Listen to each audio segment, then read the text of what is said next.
From MTN News, this is Montana This Morning. Many people find driving Huffine Lane and Main Street in Bozeman busy and frustrating. If that defines you, then get ready for some extra challenge. Great. Look at some construction plans for that road just ahead. I'm Joe St. George in Des Moines, Iowa. Gridlock may be happening at the United States Capitol, but in many state capitals around the country, one-party rule is existing. We tell you why that matters and why a whole lot of state laws in our country may soon be changing. Next. Well, good morning and happy Monday, Southwest Montana. 6:30, Chet Lehman, Matt Elwell with you here. It is dangerously cold outside, my friend, and it's affecting lots of different people in different ways. It really is. A lot of times when it gets this cold, bus service is suspended. That's correct. I just got a text a few moments ago from Scott at the Belgrade School District. Buses will not be running this morning because the wind chill is 30 below or colder, so they're not going to run buses. School is still on. Buses will run as usual in the afternoon, but there will be no buses running for the Belgrade school system this morning. And obviously your school district will contact you because they may have different things going on. Absolutely. So just pay attention. Don't leave the kids outside, bottom line. That's the reason for that right there in Belgrade. Right. Temperatures 20 to 30 below, 34 below in Butte. We had 35 below, 26 below. I'm tired of saying below. I'm just going to pretend like it's warm. Think warm thoughts. It's going to be clear. It is icy this morning. Several accidents have been reported across southwest Montana because of the ice already this morning. If we're lucky, we'll be into the single digits by the afternoon. Frigid, dangerous temperatures, but it is warming up. I'm going to talk about that from the weather patio coming up in just a few minutes. Right, thank you, Matt. 6:32 now. Montana ranchers working around the clock preparing livestock for these dangerous wind chills, blowing snow. It is calving season. Weather presents special challenge to ranchers who will fight to keep those newborns alive. Those working to keep the animals fed and able to withstand this Arctic blast say the animals are pretty resilient. They tell MTN News the weather may actually be harder on humans than on the animals they're actually caring for. Also, pipes are freezing in this cold weather. Plumbers say allowing a slow natural thaw is the best way to treat an ice blockage. They say keeping your home warm imperative as it gets cold, but how to do it safely is the question. Surge protectors give heating sources space, and common sense tend to be your best answers. A lot of people in the Bozeman area drive Huffine Lane and Main Street every day. It's often crowded, but our Kristen Merkel tells us a new plan could cause even more delays. If you think Huffine is busy enough, MDT recently announced plans to resurface sections of this road starting this summer. That may cause more delays. Traffic already sucks, so it's like, I can't imagine it getting any better. Keaton Scott says he tries to avoid Huffine as much as possible. With the new resurfacing project MDT announced, he may want to avoid it altogether. This coming summer, hopefully starting in about July, we're looking at resurfacing Huffine and Main Street from Four Corners to 19th Street in Bozeman. This project will include removing the existing surface, crack sealing, repaving, and upgraded pavement markings. MDT Engineering Project Manager Paul Cogley says the project will occur in different sections. From Four Corners to about Fowler Lane, it'll be a chip seal. And then from Fowler to 19th, there's actually going to be milling and paving of the driving lanes only. And then we'll chip seal that portion as well when we get done paving it. Cogley says the project won't cause as much inconvenience as you may think. One lane in each direction will remain open on Huffine and Main Street. Right now, we expect it to end, all the work should end in about 6 weeks. The majority of the inconvenience will probably only last a couple of weeks. Cogley says MDT is asking for patience while the project is underway. They are trying to schedule it in a way that will cause the least inconvenience. Public comment is also welcome. We can incorporate people's comments, hopefully, into the project, and if people want to know any more about it, they can certainly contact us. As for Scott, he believes fixing up this road is for the better. Updating any infrastructure, that feels good, so like it has to happen at some point, so might as well get it over with. In Bozeman, Kristen Merkel, MTN News. All right, 6:34. People in Billings yesterday gathered for a send-off of some Montana soldiers. Dozens of family and friends gathered at Logan International Airport to say goodbye to their loved ones departing for mission overseas. Our Haley Monaco was there as well. Sunday afternoon, many are braving the cold to line the runway with American flags to show their support as they send their loved ones off for deployment.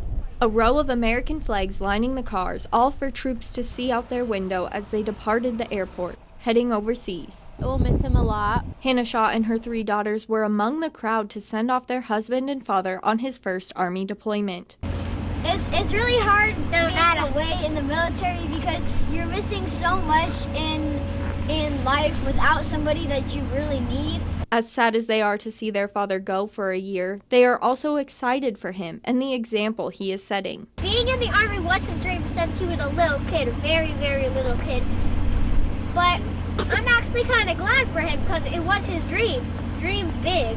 And as the flags waved in the wind, Steve Heimbichner wasn't there to send off his loved one. Instead, he was there for the families. I'm up here today to just let them know I'm behind them 100%, and we're here to help support them. His son just got back from deployment, so he knows firsthand how these families, like the Shaws, are feeling. You understand the price that gets paid. It wasn't just him paying the price of going, but his whole family. And now the Shaws shift their focus towards a homecoming, as they can't wait for their hero to return. We look forward to him coming home. In Billings, Haley Monaco, MTN News.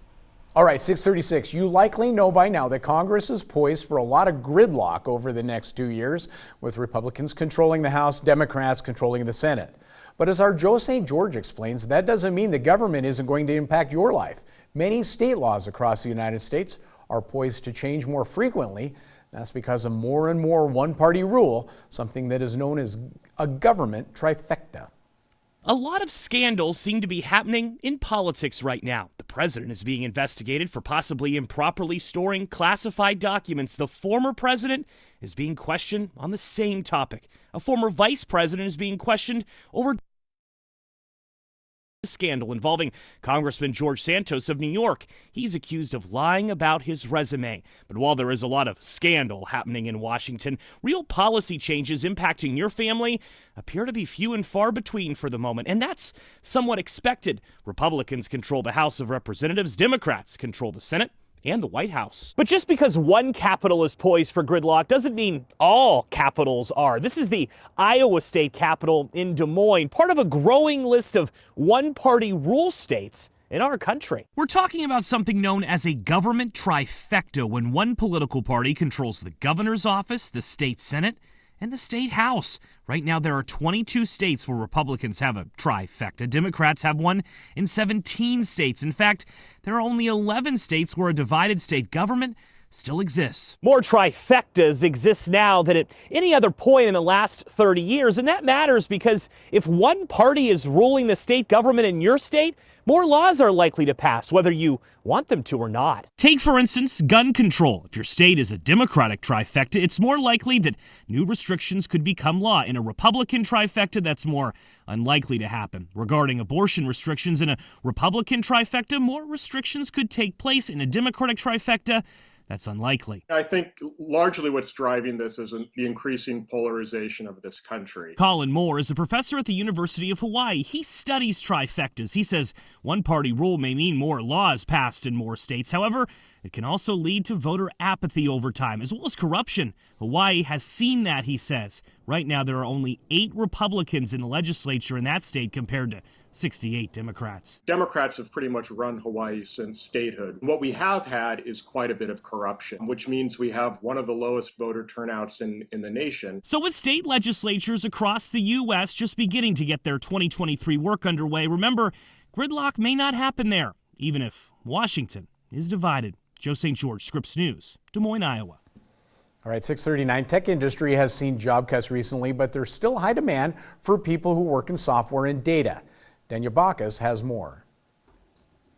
Sarah Curtis has a job you may have never heard of. She's a full-stack developer. A full-stack developer is a developer who works on all layers of software. It also means she can work on all aspects of a website or application. Companies everywhere need these skills, and full-stack developer is #1 on the employment site Indeed's list of best jobs, with rankings based on salary, availability, and flexibility. It has a very handsome salary, and just over half of the roles can be done remotely and in a flexible work environment. Indeed, Scott Dabrowski says that number 2 is data engineer with a mean salary of $135,000 a year.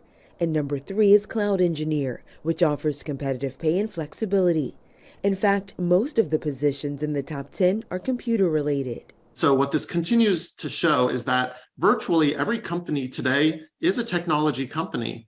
Every single company today does have some online presence to power their business. It also shows jobs evolving with the changing times. I found it very interesting that you don't see a job like physician or lawyer on this year's list. Those used to be 2 jobs years ago that a lot of people would go for. Sarah began pursuing her career after taking a computer science class in college. You can build something that will be used potentially by millions of people all over the world.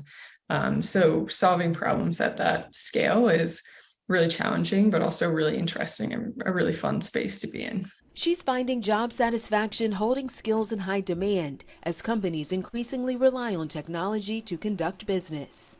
Danya Backus, CBS News, Los Angeles. All right, 6:41, time for a break here on Montana This Morning.